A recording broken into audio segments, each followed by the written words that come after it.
Tao lang din kami, may puso din at nasasaktan. Kaya pakiusap, huwag nyo naman kaming masyadong tratuhin ng ganito. Mga bagay na nakakasakit din sa aming mga kalalakihan.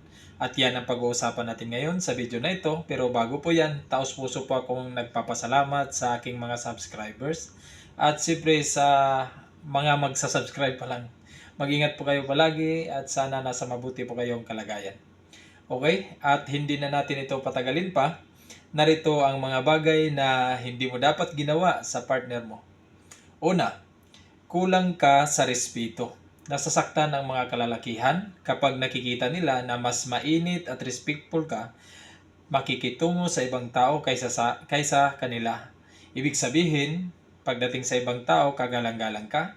Pero pagdating sa kanya, masyado kang malamig at minsan disrespectful ka pa. Kaya madalas pag ganyan, pinilit na lang ng mga kalalakihan na kimkimin na lang ito sa dibdib nila. Pangalawa, tinatrapo mo lang ng maayos ang asawa mo sa harap ng maraming tao. Yung sinasabi nilang pretending, pero pag wala na ang mga taong ito, iba na ang trato mo sa kanya. At hindi na maganda ang pakikitungo mo sa kanya. Pangatlo, nasasaktan ang mga lalaki kapag palagi na lang sila ang nagsusuri sa inyo at ikaw naman ang may kasalanan. Dahil ba mahal kayo ng mga lalaki, ganun-ganun na lang? Huwag naman sila ang palaging humihingi ng sorry sa inyo. Pang-apat, nasasaktan ang mga kalalakihan kapag chinichismis nyo ang pagkakamali nila o pagkukulang nila doon sa ibang tao. Sa mga pamilya mo, sa mga kaibigan mo, kasi siyempre naman nasisira ang image ng isang lalaki dito na dapat isa ka sa mga nagpuprotekta sa partner mo. Kung may problema kayo, dapat pinag-uusapan nyo itong dalawa. Panglima, pagiging moody mo. Tapos hindi mo sila kakausapin. Ayaw na ayaw ng mga lalaki ito. Kapag ganyan ka palagi, hindi yan komportable na uuwi ng maaga sa bahay nyo. Mas pinipili pa niya na magpalamig muna sa labas or pumunta sa mga kaibigan niya. Kaya kung may problema, sino man sa inyo, huwag niyong sarilihin. Kasi problema niyong dalawa yan, kayo lang din ang makakaresolba niyan. Pang-anim, hindi ka na nagre-respond sa kanya. Halimbawa, kinikis ka niya, parang wala lang sa'yo. Niyayakap ka niya, ganun din, parang wala lang din sa'yo. Nasasaktan ang mga lalaki dyan. Kasi kapag unresponsive ka, piling ng mga lalaki, may tinatago kang inis o galit sa kanya. Kaya make sure na kung sakaling naglalambing sa inyo ang mga mister nyo, sikapin nyo maibalik ang lambing sa kanya.